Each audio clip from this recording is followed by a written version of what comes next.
ইসরায়েলের air filter বাইকে ময়লা দিয়ে ভরা সম্পূর্ণ বাইক, আচার বের হচ্ছে সম্পূর্ণ। আর কি কি প্রবলেম আছে ট্রানজিটের? বললে একটা সমস্যা আছে, আর গ্রাম গোষ্ঠীর সমস্যা। গাড়িটা দাম বসে দুম পাই, দুম দেয় বুঝছো। স্টার্টটা বললো না? স্টার বল দেয় স্টার। ভাই কোন জায়গা থেকে যেন আসছিলেন ভাই? আমি আসছি ছোট কোবরা। বাইকের এয়ার ফিল্টারটা আমরা খুলতেছি। তো এয়ার ফিল্টারটা হচ্ছে হাতে কেটে বানানো, ফোম দিয়ে হয়তো বানানো, বাইকে প্রচুর দম মারে। তো মেন হচ্ছে এয়ার ফিল্টারটা ফোম দিয়ে মডিফাই করে বানানো হয়েছে। তো এই কাজগুলো করবে না, বাজাজের প্রোডাক্ট অ্যাভেলেবেল পাওয়া যায়। তো বাইকটা আমরা সম্পূর্ণ বাইকটা খুলে নিচ্ছি পার্ট বাই পার্ট। বাইকে আসলে ময়লার অভাব নেই, পরিপূর্ণ ময়লায় সম্পূর্ণ, এক কথায় যেইখানে যাচ্ছে সেখানে ময়লা। মেন হচ্ছে যে ক্যালিপার সাইড দিয়ে যদি কখনো এইভাবে কাদা ঢুকে যায়, যে শক্ত যে মাটিগুলো, আঠালে মাটিগুলো, এগুলো সাথে সাথে পরিষ্কার করবেন, না হলে কিন্তু বাইকের ক্ষতি করবে, ব্রেক শুর ক্ষতি করবে, চেন কভারের ভিতরে সেম অবস্থা। তো বাইকটা যত্ন নিতে হবে, যার যার বাইক যত্ন নিতে হবে, যত্ন না নিলে এই সমস্যা হবে। যখনই এই কাদাগুলো লাগে সাথে সাথে পানি মেরে অন্তত পরিষ্কার করে নেবেন। কার্বোরেটরের অবস্থাও একই, আউটসাইড দিয়ে ময়লা কাদায় ভরা আছে। তো আমরা আগে কার্বোরেটরটা আউটসাইডটা পরিষ্কার করব। তো বাইকটা আসছে গবড়া থেকে। তো যারা গবরার আছেন সাপোর্ট করেন ভাইকে, ভিডিওটা শেয়ার মারেন। ভিডিওটা আমরা দিচ্ছি মাস্টার ক্লিনিং সার্ভিস কন্টেস্টে। যদি সেরা ভিউয়ারদের মধ্যে পড়ে 5জন, এক কথায় 5জন সেরা ভিউয়ারের মধ্যে পাবে 5টি আকর্ষণীয় হেলমেট। তো আরও ডিটেলসে বলবো। ওরে অবস্থা দেখেন কার্বোরেটরের ভিতরে। তো বাইকে দম মারে, মেন কারণ হচ্ছে কার্বোরেটরের ভিতরেও ময়লা আছে। কার্বোরেটরে ময়লা থাকলে পরে বাইকে দম মারবে। এই ফ্লুইড পিন, জেট পিনে যদি প্রবলেম থাকে, জেট পিনে বিশেষ করে ময়লা আটকায় থাকলে, দেখতে পাচ্ছেন কী অবস্থা জেট পিনের। তো জেট পিনে ময়লা থাকলে কিন্তু বাইকে দম মারবে। কার্বোরেটর পিস্টনটা এখনও ওইভাবে ক্ষতি হয় নাই, তো কিছুদিনের মধ্যেই হয়ে যাবে যা অবস্থা দেখতেছি। তো যাই হোক, সম্পূর্ণ কার্বোরেটরটা আমরা পার্ট বাই পার্ট খুলে নিছি। এখন কার্বোরেটরটা পরিষ্কার করব। তো মাস্টার ক্লিনিং সার্ভিসের ভিতরে কার্বোরেটরটা আমরা ক্লিন করে দেই। তো সম্পূর্ণ কার্বোরেটরের যে প্রত্যেকটা অংশ সুন্দর করে ব্রাশ দিয়ে ঘষে ঘষে ময়লাগুলা বের করে দিব। তো যারা কন্টেস্টে অংশগ্রহণ করছেন মাস্টার ক্লিনিং সার্ভিস কন্টেস্টে, অবশ্যই চেক করবেন কার ভিডিও কত ভিউ হয়েছে। তো এখন পর্যন্ত আমার জানা মতে টপ ভিউ আছে 1M। তো সমস্যা নাই, 1M না হইলেও প্যারা নাই। প্রথম 5জনকে দিব আমরা 5টা হেলমেট, একজনকে না 5টি হেলমেট দিব। তো শুধুমাত্র RZ বাইক সার্ভিসের ফেসবুক পেজে যে ভিডিওগুলো আপলোড হয় তারাই কিন্তু পাবেন এই হেলমেট। ইউটিউব, টিকটক কিংবা রাজীবর্তা যারা দেখেন তারা কিন্তু পাবেন না। তো যাই হোক, সম্পূর্ণ বাইকটা আমরা এভাবে ক্লিন করব। ফুয়েল ট্যাঙ্কির আউটসাইডটাকে পরিষ্কার করে নিয়ে আসছি। এখন আমরা ভিতর সাইডটা দেখব। ভিতরের সম্পূর্ণ ফুয়েলটা ডাউন দিতেছি। তো ভিতরে দেখতে পাচ্ছি জং আসছে অলরেডি। তো এই অবস্থা হইলে অবশ্যই 5-7 হাজার কিলোমিটার পর পর পরিষ্কার করবেন এবং বেশি পরিমাণে ফুয়েল ইউজ করবেন, তা না হলে কিন্তু ফুয়েল ট্যাঙ্কি কিছুদিনের মধ্যে বাতিল হয়ে যাবে। তো যাই হোক, আমরা ফুয়েল ট্যাঙ্কিটা ক্লিয়ার করে দিব এবং এই ফুটাটাও ভালো করে ক্লিয়ার করে দিব। তো বাইকটা আমরা বাইরে নিয়ে আসছি, এখন হচ্ছে ওয়াশ করব।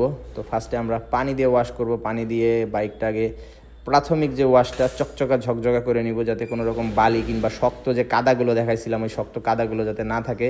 তো এই শক্ত কাদার উপরে এই লিকুইড দিয়েও কোনো লাভ হবে না, আরও ময়লা বাড়বে। তো যাই হোক, পানি দিয়ে ওয়াশ করার পরে আমরা লিকুইড দিয়ে দিচ্ছি। ভালো করে মোটা করে ঘন করে লিকুইডটা দিব, যাতে যে ময়লাগুলো আছে চূড়ায় ময়লা বাইকে আমরা রাখবো না। পুরা চূড়ায় ময়লা, কোনায় কানায় চিপায় চাপায় যত ময়লা আছে সব পরিষ্কার করে দিব। এখন স্টার্ট হবে মেন ক্লিনিং। তো সামনের চাকা থেকে শুরু করব এক কথায় আমরা, এবং সম্পূর্ণ বডিটা এইভাবে ব্রাশ দিয়ে সুন্দর করে ময়লাগুলো ক্লিয়ার করে দিব। চেষ্টা করা হয় প্রত্যেকটা জায়গায় সুন্দর করে এইভাবে ক্লিন করে দেওয়ার। তো এই মাস্টার ক্লিনিং ওয়াশে কিন্তু সময় লাগে, 1-1.5 ঘন্টার কাছাকাছি সময় লাগে। তো যারাই দূর দূরান্ত থেকে আসেন অবশ্যই হাতে সময় নিয়ে আসবেন। মিনিমাম 7 থেকে 8 ঘন্টা সময় নিয়ে আসবেন। অনেক সময় 3-4 ঘন্টায় হয়ে যায় যদি চাপ না থাকে সার্ভিস সেন্টারে। তো আজকে একটু চাপ আছে, একটু সময় বেশি লাগতে পারে।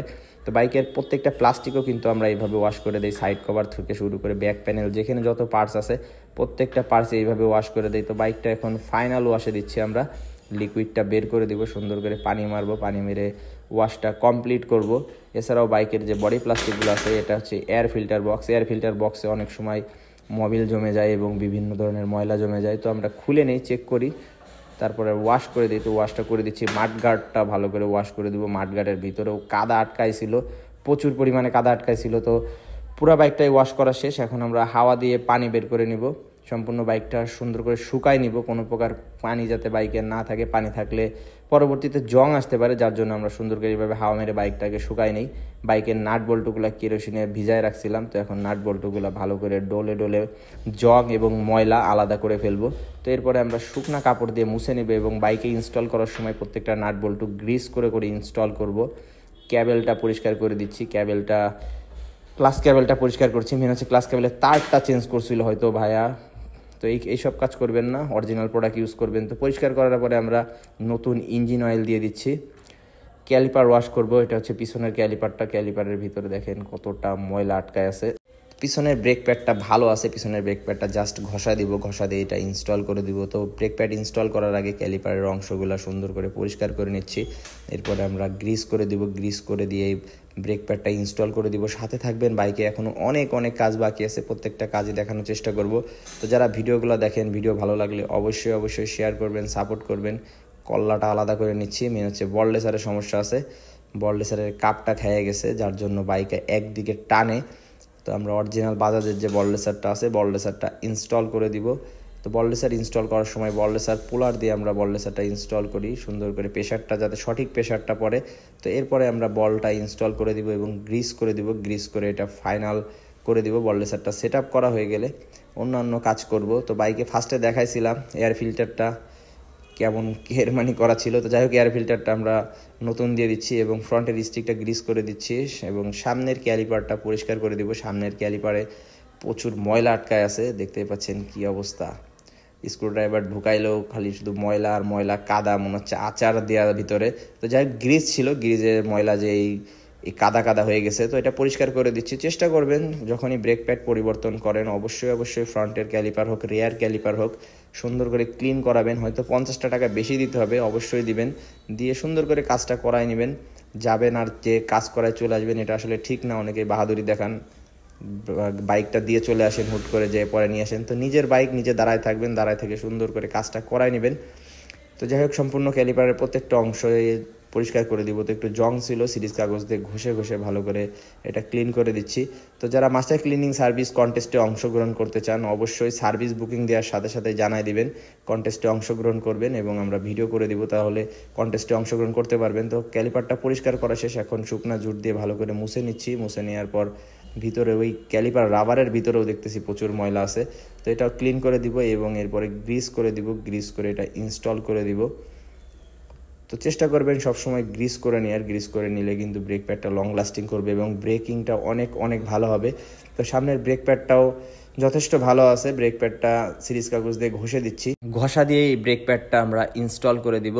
সাথে থাকবেন, বাইকের আরও বেশি একটা কাজ বাকি নেই। তো ক্যাবেলটা পরিষ্কার করে দিচ্ছি, এক্সেলেটার ক্যাবেল, ক্লাস ক্যাবেল, দুইটা ক্যাবেলই আমরা এই সার্ভিসের ভিতরে পরিষ্কার করে দিই। উপর দিয়ে WD-40 প্রেস করে ময়লাগুলো আগে বের করে নিই, যে ময়লাগুলো আটকায় ছিল ময়লাগুলো বের করে দিই। এরপরে আমরা নতুন ইঞ্জিন অয়েল দিয়ে দিই। ইঞ্জিন অয়েল দিয়ে দিলে অনেকটা ফ্রি হয়ে যায়, তো অনেকটা শক্ত থাকে, তো যার জন্য ফ্রি হয়ে যায়।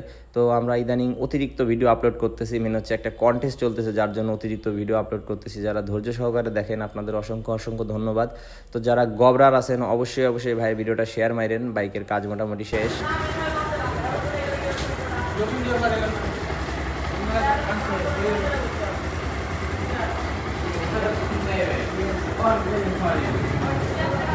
Thank you.